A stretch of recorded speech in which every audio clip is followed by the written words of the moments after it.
Squad ঘোষণা করেছে England national team এবং থমাস টুকেল তার এই ২৬ সদস্যের এই স্কোয়াডের মধ্যে বেশ কিছু ব্লান্ডার করেছেন বলে আমার কাছে মনে হয় এবং সবচেয়ে বড় যে ব্লান্ডার সেটা হচ্ছে হ্যারি ম্যাগুয়ারকে স্কোয়াডের মধ্যে ইনক্লুড না করা। অনেকেই যারা ভাবছেন যে অ্যাটাকিং মিডে ইংল্যান্ড আর স্পয়েলড ফর অপশনস, আমার কাছে আসলে এই পুরো প্রিমিয়ার লিগ চলাকালীন সময়টাতে একবারও সেরকম কিছু মনে হয়নি যে ইংল্যান্ডের অন্তত অ্যাটাকিং মিড পজিশনটায় অনেক বেশি অপশনস আছে। বরঞ্চ আমার কাছে মনে হয়েছে যে টু মেনি অপশনস, কিন্তু কেউই না কোনো স্পেসিফিক পজিশনের জন্য একেবারেই নেইলড অন না। ফর এক্সাম্পল, আপনি একই স্কোয়াডে যখন বেলিংহামকেও রাখবেন, মর্গান রজার্সকেও রাখবেন, আহ, সাথে করে আপনি ফোডেনকেও রাখবেন, পালমারকেও রাখবেন, কাকে আসলে আপনি কোন পজিশনে খেলাবেন? এটা খুবই ডিফিকাল্ট একটা জায়গা। সো বেলিংহাম আমার কাছে মনে হয় যে হ্যাঁ, he is adept to play more centrally. Morgan Rogers probably similar, but Foden কিংবা কোল পালমার তারা কি ওয়াইড পজিশনে খেলবেন, তারা কি নাম্বার 10-এ খেলবেন, তারা কোন পজিশনগুলোতে খেলবেন? তাদের কিন্তু আসলে বোনাফাইড জায়গাটা দলের মধ্যে হয় না। সো অ্যাটাক ওয়াইজ যে ধরনের চয়েসই থমাস টুকেল করেছেন, I don't feel that there is a big problem in that. কারণ আমার কাছে মনে হয় যে পজিশনাল স্পেশালিস্টদেরকেই তিনি চুজ করছেন ভার্সিটিলিটির চেয়ে বেশি। এবং আমার কাছে মনে হয় যে দিস ইজ নট ব্যাড, কারণ এক এক পজিশনে যদি একাধিক স্পেশালিস্টই থাকে আপনার, এই স্কোয়াডটা নিয়ে আপনি আসলে একটা প্রপার প্ল্যান করে যেতে পারবেন কোনো একটা কাপ টুর্নামেন্টে যাওয়ার জন্য, যেটা গ্যারেথ সাউথগেট তার আমলে হয়তো করেননি। He wanted a lot of ভার্সিটিলিটি।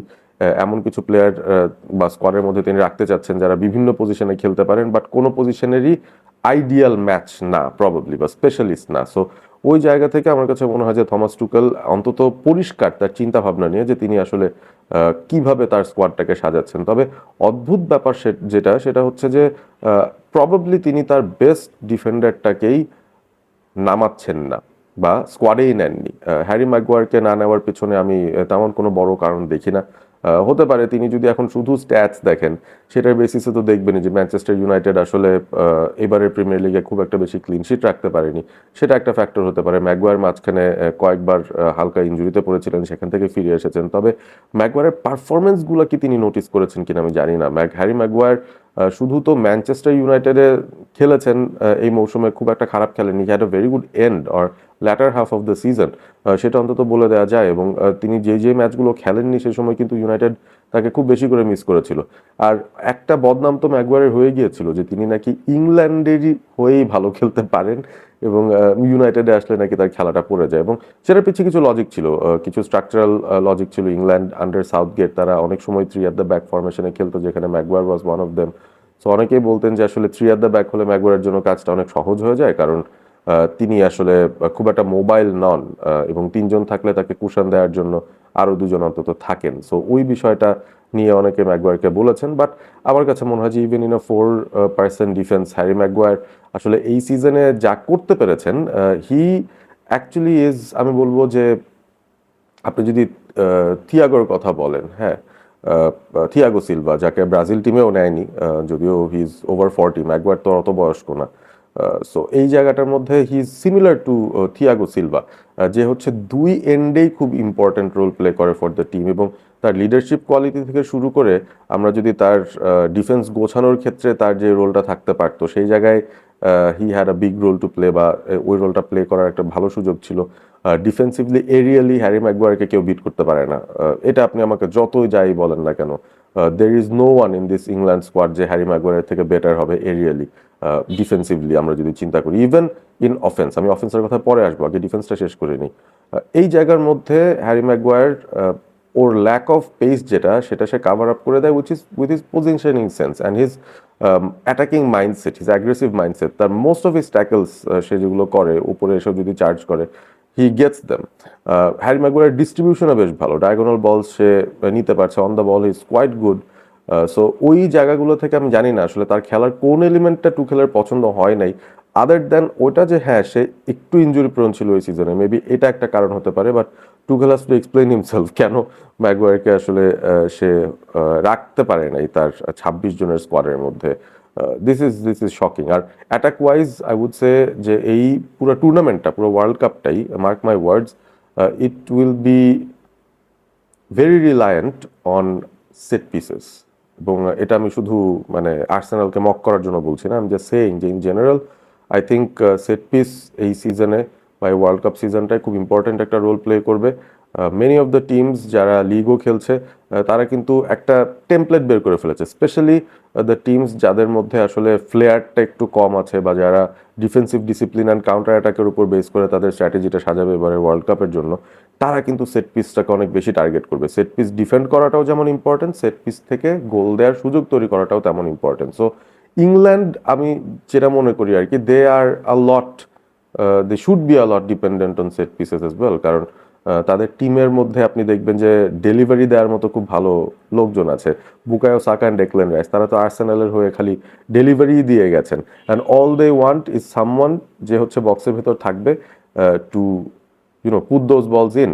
Forward পজিশনে তো হ্যারিকেন তো আছেন, he is a very good aerial threat as well, but ম্যাগুয়ারের চেয়ে বেটার এরিয়াল থ্রেট এই ইংল্যান্ড দলটার মধ্যেই নাই। So I really don't know যে কেন এত হ্যান্ডি একটা রেডিমেড অপশন থাকার পরেও অ্যাটাক করার থমাস টুকেল ম্যাগুয়ারকে রাখেন নাই। মানে he could easily be that target guy যে হচ্ছে সেট পিস থেকে ইজিলি হেল্প আউট করতে পারতো ইংল্যান্ডকে, অন্তত এই জায়গা থেকে, যেহেতু তাদের এতগুলো ভালো ক্রসার আছে অ্যান্ড এত অ্যাডেপ্ট সেট পিস টেকার্স আছেন in the form of Rice and Saka. এবং রাইস অ্যান্ড সাকা মোরলেস পুরা 90 মিনিটসই হয়তো খেলবে ইংল্যান্ডের হয়ে, their bona fide starters for this team. So এটা একটু অদ্ভুত লেগেছে।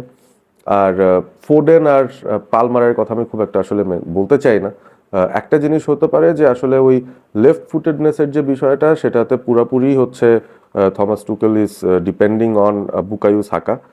তাকেই পুরাটা ম্যাক্সিমাম গেম টাইম দেওয়ারই হয়তো প্ল্যান, যে কারণে হয়তো পালমারকে নেওয়া হয়নি, because I felt Palmer could have had a chance, কারণ ফোডেন আসলে এনাফ গেম টাইমই পায় নাই। সো তাকে রাখা হলে বলতাম যে বেসড অন রেপুটেশন নিচ্ছে, not based on his recent পারফরমেন্সেস। But Cole Palmer at least match পেয়েছিল, হি প্লেড ম্যাচেস অ্যান্ড কিছু কিছু ম্যাচে তো he look dangerous as well.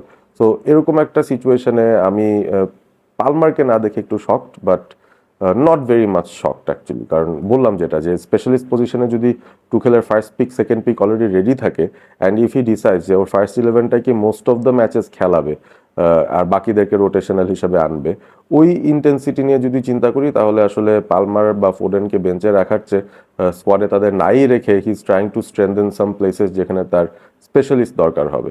So overall আমার কাছে মনে হয় যে ইংল্যান্ড দলটা ইজ গুড অ্যাজ অলওয়েজ, তারা সবসময় খুব ভালো টিম বানায়, ভালো স্কোয়াড নিয়ে যায়, বাট রেজাল্ট আশানুরূপ হয় না। 2018-এ দে লুক বেটার, 2022-তে ইফি, বাট এই যে 2026 ওয়ার্ল্ড কাপ, এখানে বেশ কিছু নতুন ব্লাড আছে যাদের ফার্স্ট ওয়ার্ল্ড কাপ হতে যাচ্ছে। এই জায়গাগুলোতে I think they should shine, they should do well. ইউরোতেও খুব আনফর্চুনেট তারা, যে আসলে ইউরোটাতে তাদের পারফরমেন্স সেই আশানুরূপ হয় নাই, রিসেন্ট টাইমে ট্রফি পেতে পেতেও পায় নাই।